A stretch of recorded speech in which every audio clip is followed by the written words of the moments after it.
Bonsoir à tous et merci beaucoup pour la présence de tout un chacun. Le guide iranien vient de mourir. Moi je pense que s'il faut... D'abord je vais vous expliquer les circonstances dans lesquelles il est mort. Il a été tué à 8h40, heure de Téhéran. Téhéran c'est la capitale du Iran. Sa mort n'était pas une surprise, mais c'était une préparation de plusieurs années par la CIA. La CIA avait réussi à infiltrer, la CIA avait perdu des millions de dollars et la CIA avait réussi à infiltrer l'entourage du guide. Et alors, le guide souffrait, il était malade, il avait 86 ans, il a fait 37 ans au pouvoir, donc depuis 1939 et 89 jusqu'à aujourd'hui, ça fait depuis qu'il est là. Alors, le guide souffrait déjà, il avait 86 ans, il souffrait d'un cancer, ce qui fait qu'il devrait mourir naturellement. Hein? Naturellement, vraiment, il devrait mourir, il devrait partir lui-même.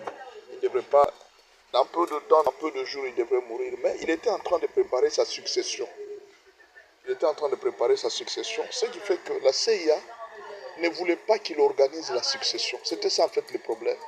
La CIA ne voulait pas qu'il organise la succession parce que s'il organisait la succession, l'Iran allait encore devenir très fort. Alors, il fallait empêcher qu'il y ait succession. C'est ainsi que les États-Unis, les Américains, avaient cherché un lieu en réunion à plusieurs, avec tous les caciques du régime. Et ce jour-là a été attendu pendant très longtemps, jusqu'à ce samedi. Le samedi passé, je crois que c'était le 28, jusqu'au samedi 28 février, où un appel est passé pour dire que le guide est là, dans la réunion que vous attendiez. La réunion où il y avait tous les caciques. Et alors c'est là qu'Israël a profité pour faire décoller. D'Israël, les vols ont décollé à 6 heures du matin pour arriver à frapper à 8h40 au niveau de Téhéran. Donc, vous voyez, les opérations comme ça se passent la nuit. Mais pourquoi ils l'ont fait le jour? C'est qu'il y avait quelqu'un qui était de l'intérieur pour donner les informations. Et alors, les informations ont fuité directement, ils ont pris la photo. C'est ce qui a tout dérangé. En fait, les Iraniens pouvaient cacher sa mort. Si cette photo-là n'avait pas été prise, les Iraniens pouvaient cacher sa mort jusqu'à organiser même une succession.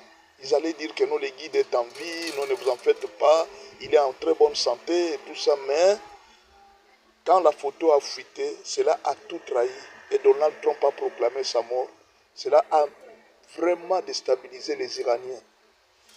Alors, il est parti, il a été tué. La leçon que nous tirons d'abord, les États-Unis ont trouvé l'Iran il y avait beaucoup de divisions. Avec cette mort, l'Iran pourrait s'unir encore davantage. Vous voyez ça, il est même effet. Kagame, en attaquant la RDC, avec le président Félix Tshisekedi, a pensé diviser les Congolais, mais ça donnait une grande unité. Et c'est cet effet qui peut se passer aussi. Le fait d'avoir éliminé les guides, les Iraniens peuvent s'unir encore davantage. De deux, les Américains vont produire encore beaucoup d'autres révolutionnaires qui vont se révolter partout, qui pourront troubler le monde entier dans les jours qui viennent. Vous avez vu déjà après sa mort, il y a eu déjà de bombes qui commencent à être lancées par-ci par-là. Alors si c'est qui est partout dans le monde s'élève, ça sera encore une situation catastrophique pour le monde dans les jours qui viennent. Mais alors, les Américains ont veillé à tuer 40 personnes. Ils ont tué 40 personnes. Parmi les 40 personnes, il y avait même ses successeurs, ceux qui devraient les succéder dans la première et la deuxième génération. Tous sont péris dans cette réunion-là. C'était une réunion spéciale. Tous sont morts. Ils sont partis. Alors, de l'intérieur, déjà, il y avait des problèmes. Sur le plan spirituel aussi, messieurs avaient des problèmes. Au fait, tel que vous le voyez là, c'est un dieu en Iran. Il n'était pas considéré comme un président, il était considéré comme un dieu. Il était vénéré en Iran comme un dieu. Donc, on peut dire aujourd'hui que les Iraniens viennent de perdre un dieu. C'était toute une divinité, ce monsieur qui vient de mourir, leur guide. Voilà le nom du guide. Il était toute une divinité, il était adoré en Iran. Mais alors là, il vient de partir, c'est un grand vide pour les Iraniens. Mais rien ne rassure qu'ils sont affaiblis totalement parce qu'ils continuent quand même à riposter. Alors on ne sait pas le plan que les Américains vont faire. S'ils ont réussi à infiltrer les milieux, alors qu'est-ce qui empêche qu'il puisse aussi infiltrer pour arriver à nommer toute tête qui va essayer de s'élever contre, pour essayer de faire, si les guides est tué, à combien plus forte raison les autres. Ce qui fait que, d'une manière ou d'une autre, ils sont affaiblis. Et la CIA peut profiter pour passer au plan B, c'est-à-dire chercher à imposer quelqu'un. On ne sait pas, l'avenir va nous dire. Mais je vais quand même analyser par rapport à la situation qui concerne la RDC aujourd'hui. Je pense qu'aujourd'hui, beaucoup de Congolais doivent donner maintenant raison à Félix Tshisekedi d'avoir fait l'alliance avec les Américains. Ça, il faut reconnaître.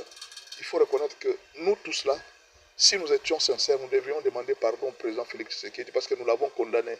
Pourquoi il est parti s'allier aux Américains? Même beaucoup de panafricanistes, aujourd'hui, devraient se repentir et demander pardon au président Félix Tshisekedi parce qu'ils l'ont insulté plusieurs fois. Non, c'est un président faible, il ne voit pas Ibrahim Traoré. On a comparé le président Félix Tshisekedi avec Ibrahim Traoré. Son ami après a fait l'alliance avec la Russie et tout ça.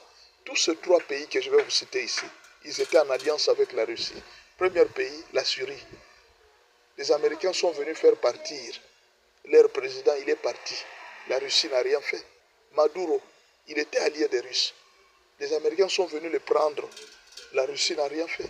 Et ce monsieur qui vient de mourir, il est aussi allié des Russes. Il a même vendu ses drones aux Russes. Et ces drones continuent à agir aujourd'hui en Russie. Mais ce monsieur vient de mourir. Bon, peut-être vous allez me dire, non, la Russie va intervenir. Mais la Russie va intervenir. Après le départ de Maduro, la Russie va intervenir. Après le départ du président syrien. Et puis les Chinois vont intervenir après la mort du guide. Vous voyez un peu. Mais supposons maintenant qu'on faisait aussi alliance avec les Russes et les Chinois, comme on conseillait avec Ibrahim Traoré. Donc si un jour les Américains réussissaient à tuer le président Félix Tshisekedi, les Russes seraient venus aussi en retard pour venir sauver qui? Parce qu'à ce moment-là, le président Félix Tshisekedi serait déjà tué. Vous voyez que d'une manière ou d'une autre, nous devrions demander pardon à notre président pour dire que nous t'avons injurié. Aujourd'hui, nous te donnons raison. Il faut reconnaître que les Américains sont encore trop puissants, mes frères. Leur capacité de nuisance existe encore. Parce que jusque-là, nous ne savons pas ce que les Chinois ont fait pour l'Iran. Nous ne savons pas ce que les Russes ont fait pour l'Iran. Bon, vous allez dire qu'ils ont protégé quand même l'Iran. Ils ont protégé en quoi? Parce que leur chef vient de mourir. Vous allez dire que non, quand même, ils sont en train d'intervenir. Ils sont intervenus, mais Maduro est déjà... Bachar al-Assad est déjà parti. Mais alors, que devrait faire la Russie maintenant pour le moment? Vous voyez? D'une manière ou d'une autre, en tant que Congolais, nous devrions réfléchir sur ce point et dire non, le président Félix Tshisekedi avait raison de s'allier aux Américains. Maintenant, supposons que les Américains, que le monsieur Maduro a été trahi de l'intérieur. Bachar al-Assad a été trahi de l'intérieur. Même lui, le guide iranien, il a été trahi de l'intérieur. La CIA a travaillé. Maintenant, revenons maintenant dans la situation du Congo. Est-ce que la CIA avait même besoin de trahir, de dépenser des millions pour trahir Félix Tshisekedi? Je ne crois pas.